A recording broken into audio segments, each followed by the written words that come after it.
I'm about to show you the exact money mistake that cost me $47,000. Not from a bad stock pick, not from crypto, from waiting. And if you're in your 20s or 30s right now, making decent money but still feeling broke, you're probably making the same mistake I did. Look, I get it. You're scrolling through finance advice at 2 a.m., wondering why everyone else seems to have it figured out except you. You earn decent money. Your friends think you're doing fine, but your bank account tells a different story. I'm Jonathan, and I spent decades in banking watching people make the same mistakes over and over. But here's the thing. I made them first. At 25, I was earning $20,000 a month, had $8,000 in credit card debt, and genuinely believed that a daily Starbucks was just part of being an adult. Then one night at 2:17 a.m., I couldn't sleep. Opened my credit card statement. $742. In interest, just interested. That's 2 months of rent where I live, and I realized something. I wasn't bad with money. I just didn't understand how it actually worked. Today, I manage over $7 million in investments. Money doesn't stress me anymore. Not because I got rich, because I stopped thinking like someone who earns money and started thinking like someone who deploys it. And in the next 14 minutes, I'm going to show you exactly how that shift happens using 3 simple truths that most people learn way too late. This isn't theory. This is what actually works. Here's what everyone knows. Saving money is good. If you can save $500 a month, you're doing better than most Americans, right? Wrong. Your savings account is actively losing money, not might lose, is losing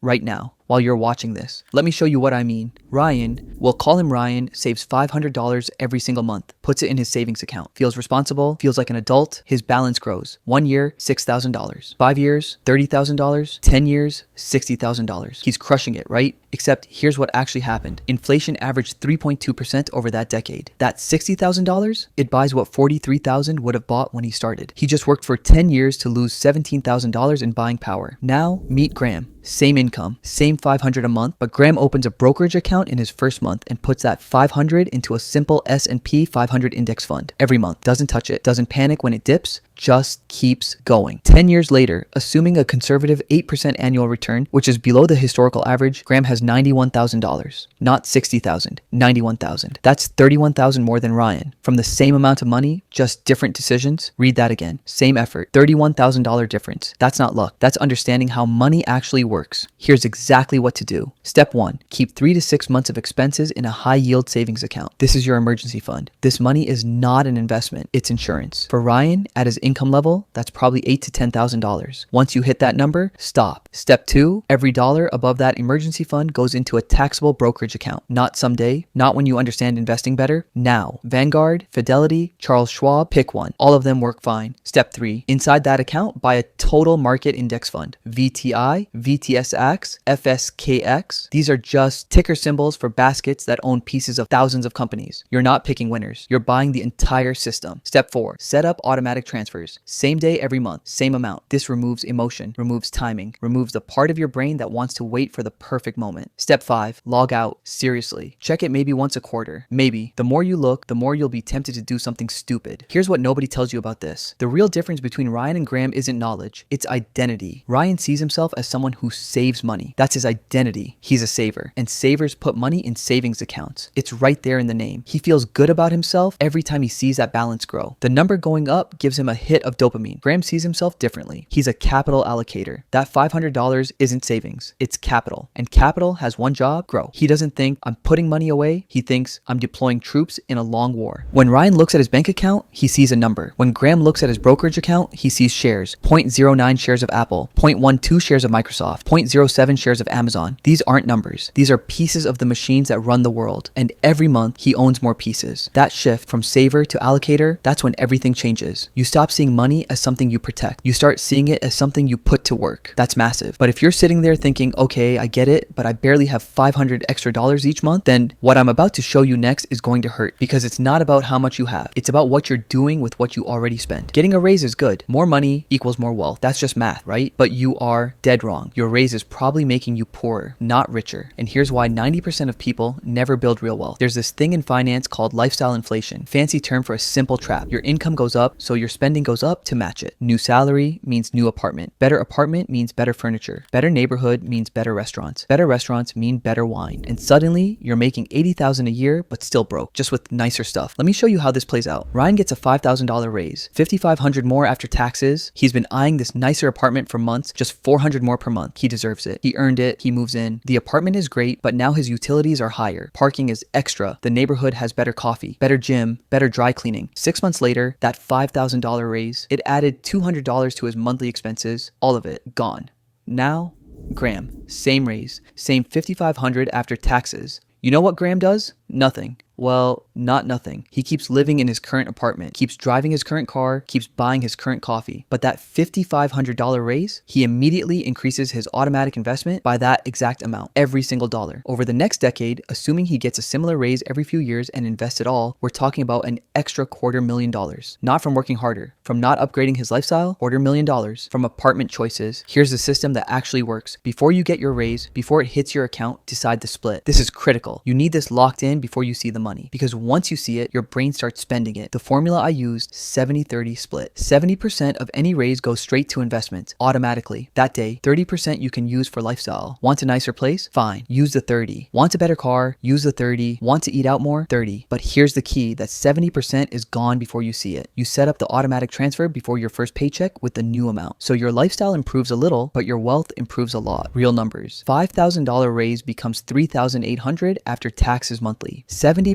of $3,800 is $2,660. That's what goes to investments automatically. The other $1,200, that's your lifestyle upgrade budget. That's plenty for a slightly better life without destroying your future. Do this with every raise for a decade, every single one. 28-year-old you making $60,000, 32-year-old you making $75,000, 35-year-old you making $90,000. Each jump, 70% gets locked into the system. By 38, you're living comfortably on what most people make, but you've got $400,000 in investments working for you. The difference between Ryan and Graham isn't discipline. It's what they believe a raise is for. Ryan believes a raise is a reward. You worked hard, here's more money, enjoy it, so he upgrades everything. New shoes, new laptop, new subscription services. He earned it, right? And technically, he did. But enjoying it today means he'll be working into his 60s, maybe 70s. Graham sees a raise differently. To him, a raise is reinforcements, more troops for the long war. His lifestyle is already fine. It was fine at $45,000. It's still fine at $50,000. The extra money isn't for now, it's for buying his freedom later. And here's what's wild. Graham actually enjoys his life more, not less, more. Because he's not stressed about money. He's not living paycheck to paycheck in a nicer apartment. He's living comfortably in a decent place with $500,000 in assets growing quietly in the background. He sleeps better. His relationships are better. His health is better. All because he answered one question differently. What is money for? Ryan's answer, buy better stuff now. Graham's answer, buy freedom later. That's a shift. But here's where it gets really interesting. Because even if you do everything I just said, invest automatically, bank your raises, there's still one mistake that ruins it all. And I made this mistake for 6 years before I caught it. Cost me $47,000. This next part might sting, but it might also save you a decade. Here is the surface level truth. You should invest when you're ready, when you understand it better, when you have more saved up, when the market is less scary, when conditions are right. This is the biggest lie in personal finance, and it cost me $47,000. The best time to start investing is always 10 years ago. The second best time is today, not next month, not next year, today. And every single day you wait has an actual calculable cost. Let me tell you my story. I was 25, finally understood I needed to invest. Spent 3 months reading, 4 months researching, 5 months waiting for the right time. The market was high. What if it crashed? Better to wait for a dip. Smart move, right? 6 months later, market was higher. Should have bought 6 months ago. Now it's really too high. Better wait. 2 more months. Market keeps climbing. I'd be buying at the peak. Stupid move. Wait, 15 months go by. I finally invested. Do you want to know what that 15-month delay cost me? By the time I was 35, just 10 years later, that delay cost me $47,000. Not from bad investments, from no investment, from waiting. $47,000 because I wanted to be smart, because I wanted to time it perfectly, because I was scared. Now look at Ryan and Graham one more time. They're both 25. Both finally understand they should invest. Both have $5,000 saved up. Ryan, market's at all-time highs. I'll wait for a correction. Be smart about this. He puts his $5,000 in savings. Waits, researches, studies, learns about PE ratios and market cycles and technical analysis. Really gets educated. 2 years later, he finally feels ready. Market is lower than it was. He's so glad he waited. He invests his $5,000 plus the $500. Monthly he's been saving. Smart guy, disciplined, patient. Graham opens account that same day. deposits $5,000, buys VTI, sets up automatic 500 monthly transfers, doesn't check the account, doesn't read the news, doesn't care if the market goes up or down next week. He's buying shares. More shares when price is low, fewer shares when price is high. Doesn't matter. He's in the game. 20 years later, they're both 45. Ryan has $312,000. Graham has $406,000. Same income, same savings rate, $94,000 difference because Graham started 2 years earlier. That's it. 2 years. $4,700 per year, $3,900 per month, $130 per day. That's what waiting costs. Here's how to stop waiting and start now. Today, even if you're scared.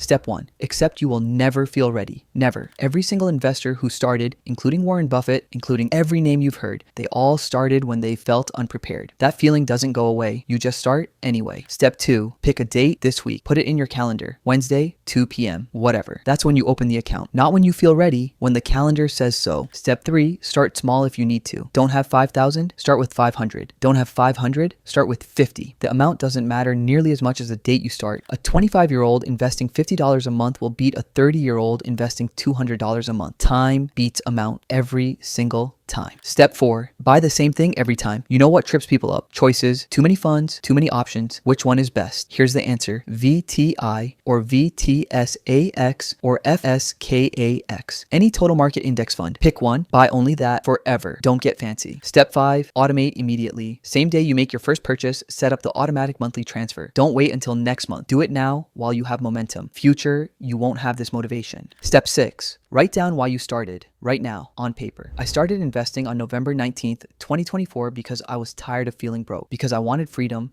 because I was done waiting. When the market drops, and it will, you'll read that note and remember why you're doing this. Here's the real difference between Ryan and Graham. It's not intelligence, not discipline, not even money, it's permission. Ryan is waiting for permission. Permission from the market to be safer. Permission from his knowledge to be complete. Permission from his circumstances to be perfect. He's waiting to feel ready, to feel smart enough, to feel like he won't mess it up. That permission never comes because there's always one more article to read, one more podcast to listen to, one more reason to wait. Graham gave himself permission on day 1. He didn't wait to feel ready. He decided that starting imperfectly today beats waiting for perfect conditions tomorrow. And that single decision, that permission he gave himself, that's what compounds. Not just his money, his identity. The day he made that first investment, something shifted. He stopped being someone who thinks about investing and became someone who invests. That identity change is worth more than the money because identity drives behavior and behavior drives results. 6 months in, when the market dropped 15%, Ryan's first thought, good thing I waited. Graham's first thought, great. My $500 buys more shares this month. Same event, completely different response because they have different identities. Ryan is a saver who might invest someday. Graham is an investor who happens to save. That distinction creates a $250,000 difference over 20 years. So here's my question for you. Are you still Ryan or are you becoming Graham?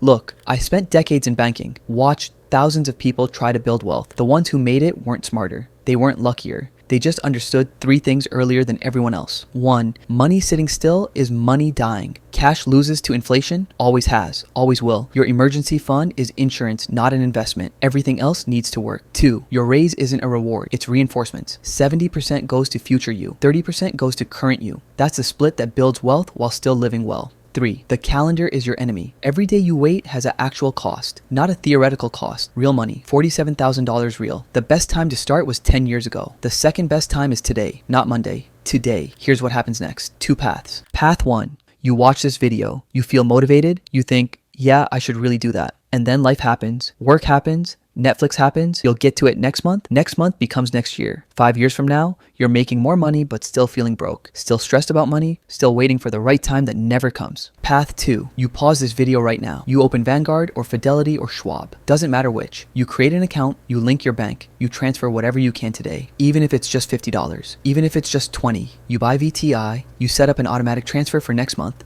You log out and something shifts. You're not someone who wants to invest anymore. You're not someone who's learning about investing. You're an investor. That identity change compounds. In 5 years, you're not just richer. You're calmer. You sleep better. Money doesn't control you because you spent 15 minutes today doing what 90% of people will never do. I can't make you take path 2, but I can tell you this. The version of you 5 years from now, the one who took path 2, that person is grateful you started today. The one who took path 1 is watching videos just like this one, still looking for permission to start. Comment below, are you Ryan or are you Graham? Just one word. That's it. Because saying it out loud matters. It's the first step in changing identity. That's it. That's everything I wish someone had told me at 25. Everything I learned the expensive way so you don't have to. Thanks for watching.